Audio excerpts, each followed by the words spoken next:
श्री शिवाय नमस्तुभ्यम। हर हर महादेव, जय भोलेनाथ। स्वागत है आप सभी का आपके अपने चैनल ज्ञान अर्थ में।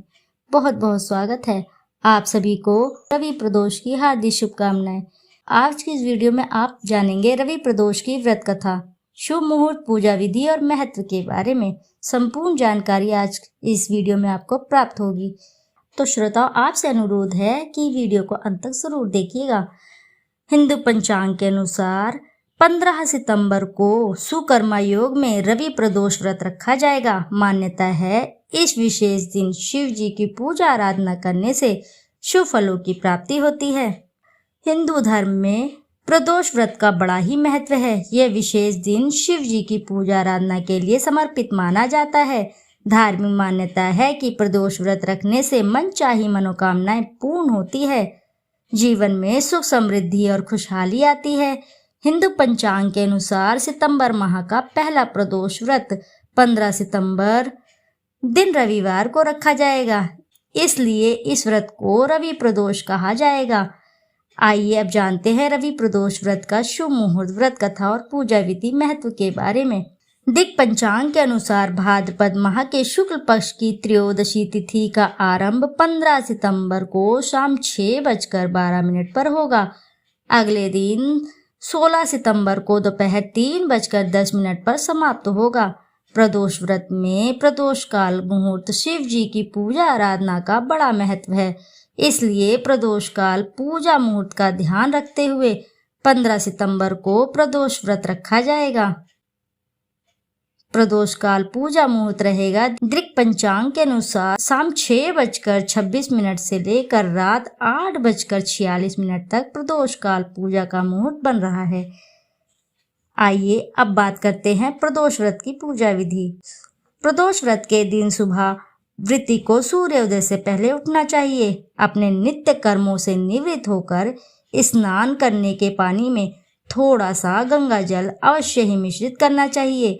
ऐसा स्नान पवित्र एवं शुद्ध माना जाता है। शास्त्रों के अनुसार इस तरह का स्नान बहुत ही शुभ लाभदायक माना गया है। और फिर साफ कपड़े धारण करना चाहिए। शिव जी का ध्यान करें और प्रदोष व्रत का संकल्प लें। इसके बाद शिव जी की विधि विधान से पूजा करें। प्रदोष व्रत में सायंकाल की पूजा का बड़ा ही महत्व है, इसलिए संभव हो तो शाम को दोबारा स्नान करें। इसके बाद प्रदोष काल पूजा की तैयारी करें। कलश या लोटे में जल भरकर शिवलिंग पर अर्पित करें। शिव जी की विधिवत पूजा आराधना करें। शिवलिंग पर बेलपत्र, आक के फूल, धतूरा, फल फूल इत्यादि अर्पित करें। पूजा के दौरान प्रदोष व्रत कथा सुने या सुनाएं। इसी के साथ शिव जी के मंत्रों का जाप भी अवश्य करना चाहिए और अंत में शिव गौरी के साथ सभी देवी देवताओं की आरती उतारें। इस दिन शिव मंदिर में जाकर भी भोलेनाथ की पूजा करना चाहिए। इसके बाद शिव जी का ध्यान करते हुए पूजा के दौरान जाने अनजाने में हुई गलती के लिए क्षमा मांगे। धार्मिक मान्यताओं के अनुसार प्रदोष व्रत रखने से व्यक्ति का जीवन सुखमय बना रहता है। जाने अनजाने में हुए पापों से मुक्ति मिलती है। सुहागिन महिलाओं को अखंड सौभाग्य का वरदान प्राप्त होता है। मान्यता है कि प्रत्येक माह में आने वाली त्रयोदशी का व्रत रखने से 100 गौदान के समान पुण्य फलों की प्राप्ति होती है। इस दिन भोलेनाथ की विधि विधान से पूजा अवश्य ही करनी चाहिए। सभी कष्टों का निवारण होता है, अर्थात सभी दुख कष्ट दूर होते हैं। धन संपत्ति में वृद्धि होती है और मनवांछित फलों की प्राप्ति होती है। तो श्रोताओं, आइए अब रसपान करते हैं रवि प्रदोष की पावन पवित्र व्रत कथा, जिसे श्रवण करने मात्र से भगवान भोलेनाथ की कृपा प्राप्त होती है और इसी के साथ साधक के सभी पाप कर्म नष्ट हो जाते हैं और दाम्पत्य जीवन सुखमय बन जाता है, जीवन खुशहाल बन जाता है। यदि आपने रवि प्रदोष व्रत रखा है और या नहीं भी रखा है तो भी आप इस कथा का अवश्य ही श्रवण करें, जिसे श्रवण करने मात्र से साधक को भगवान भोलेनाथ की कृपा से अखंड सौभाग्य, अटल संपत्ति, तेजस्वी पुत्र की प्राप्ति होती है। भगवान भोलेनाथ ऐसे साधक की सभी मनोकामनाएं शीघ्र ही पूर्ण करते हैं और जीवन से दुख दारिद्रता को दूर कर देते हैं। और इसी के साथ भगवान भोलेनाथ अपनी कृपा ऐसे साधक के ऊपर सदैव बनाए रहते हैं और अंत में मरणोपरांत शिवलोक की प्राप्ति होती है। तो आइए भक्तों श्रवण करते हैं रवि प्रदोष व्रत कथा का। हर महीने की त्रयोदशी तिथि भोलेनाथ को बेहद प्रिय है। इस दिन प्रदोष व्रत रखा जाता है। प्रदोष व्रत में भगवान शिव की पूजा शाम के समय सूर्यास्त से लगभग 45 मिनट पहले और सूर्यास्त के 45 मिनट बाद तक होती है। ऐसा कहा जाता है कि इस दौरान शिव जी प्रसन्नचित्त मुद्रा में नृत्य करते हैं और इस समय की गई पूजा का शीघ्र ही शुभ फल प्राप्त होता है। भोलेनाथ की कृपा से सारी मनोकामनाएं शीघ्र ही पूर्ण होती हैं। जब ये व्रत रविवार के दिन पड़ता है तो उसे रवि प्रदोष व्रत कहा जाता है।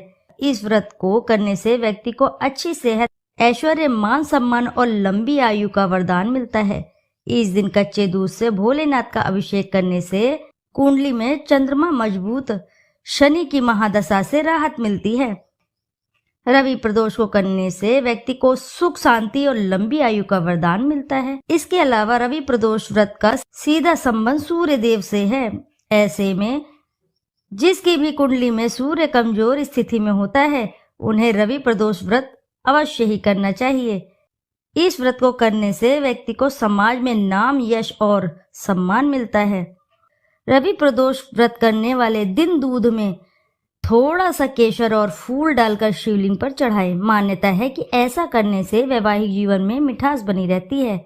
इस दिन जौ का आटा भगवान शंकर के चरणों में स्पर्श कराकर उसकी रोटियां बना ले, फिर इन रोटियों को गाय के बछड़े या बैल को खिलाएं। ऐसा करने से यश, धन और कीर्ति हासिल होती है। तो भक्तों आइए आप श्रवण करते हैं प्रदोष व्रत की कथा और आरती, जिसे सुनने मात्र से भगवान भोलेनाथ बहुत ही प्रसन्न होते हैं और साधक की सभी मनोकामनाएं शीघ्र ही पूर्ण करते हैं। प्रदोष व्रत यदि आपने रखा है, इस कथा को सुने बिना आपका व्रत संपूर्ण नहीं माना जाता है। तो आइए ऐसे में श्रवण करते हैं भगवान भोलेनाथ की प्रदोष व्रत कथा का। तो भक्तों आपसे अनुरोध है कि कथा को अंत तक जरूर सुनिएगा, अन्यथा आप भगवान शिव जी की कृपा से वंचित रह जाएंगे। जो भी साधक इस कथा को सुनता है या सुनाता है या हुक्कारा भी भरता है तो भगवान भोलेनाथ उसकी सभी मनोकामनाएं शीघ्र ही पूर्ण करते हैं और खाली झोली शीघ्र ही भरते हैं। तो आइए श्रवण करते हैं प्रदोष व्रत कथा का। स्कंद पुराण में वर्णित एक कथा के अनुसार प्राचीन काल में एक विधवा ब्राह्मणी अपने पुत्र को लेकर भिक्षा लेने जाती और संध्या को लौटती थी। एक दिन जब वह भिक्षा लेकर लौट रही थी तो उसे नदी के किनारे एक सुंदर बालक दिखाई दिया जो विदर्भ देश का राजकुमार धर्मगुप्त था। शत्रुओं ने उसके पिता को मारकर उसका राज्य हड़प लिया था। उसकी माता की भी मृत्यु अकाल हुई थी। ब्राह्मणी ने उस बालक को अपना लिया और उसका लालन पोषण किया। कुछ समय पश्चात ब्राह्मणी दोनों बालकों के साथ देवयोग से देव मंदिर गई। वहां उनकी भेंट ऋषि शांडिल्य से हुई। ऋषि शांडिल्य ने ब्राह्मणी को बताया कि जो बालक उन्हें मिला है वह विदर्भ देश का राजा का पुत्र है जो युद्ध में मारे गए हैं और उनकी माता को ग्रह ने अपना भोजन बना लिया था। ऋषि शांडिल्य ने ब्राह्मणी को प्रदोष व्रत करने की सलाह दी। ऋषि की आज्ञा से दोनों बालकों ने भी प्रदोष व्रत शुरू किया। एक दिन दोनों बालक वन में घूम रहे थे, तभी उन्हें कुछ गंधर्व कन्याएं दिखाई दी।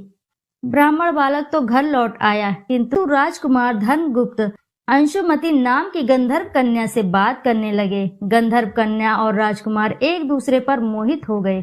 कन्या ने विवाह हेतु राजकुमार को अपने पिता से मिलवाने के लिए बुलवाया।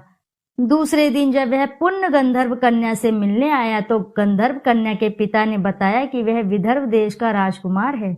भगवान शिव की आज्ञा से गंधर्व राज ने अपनी पुत्री का विवाह राजकुमार धर्मगुप्त से कराया। इसके बाद राजकुमार धर्मगुप्त ने गंधर्व सेना की सहायता से विदर्भ देश पर पुण्य आधिपत्य प्राप्त किया। यह सब ब्राह्मणी और राजकुमार धर्मगुप्त के प्रदोष व्रत के कारण का फल था। स्कंद पुराण के अनुसार जो भक्त प्रदोष व्रत के दिन शिव पूजा के बाद एकाग्र होकर प्रदोष व्रत कथा सुनता है या पढ़ता है उसे 100 जन्म तक कभी भी दरिद्रता नहीं होती है। तो बोलो जय भोलेनाथ। आइए करते हैं शिव जी की आरती। ओम जय शिव ओमकारा, स्वामी जय शिव ओमकारा।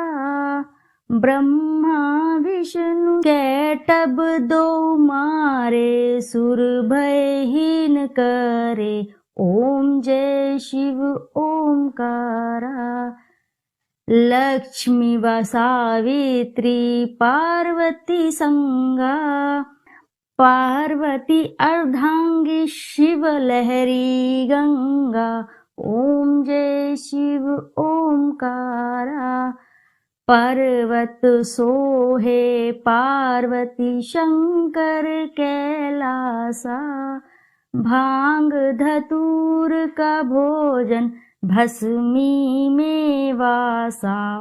ओम जय शिव ओमकारा। जटा में गंग बहत है, गल मुंडल माला, शेष नाग लिपटावत ओढ़त मृग छाला। ओम जय शिव ओमकारा। काशी में विराजे विश्वनाथ नंदी ब्रह्मचारी, नित उठ दर्शन पावत महिमा अति भारी। ओम जय शिव ओमकारा। त्रिगुण स्वामी जी की आरती जो कोई नर गावे, कहत शिवानंद स्वामी मन वांछित फल पावे। ओम जय शिव ओमकारा। तो बोलो भक्तों, हर हर महादेव, जय भोलेनाथ।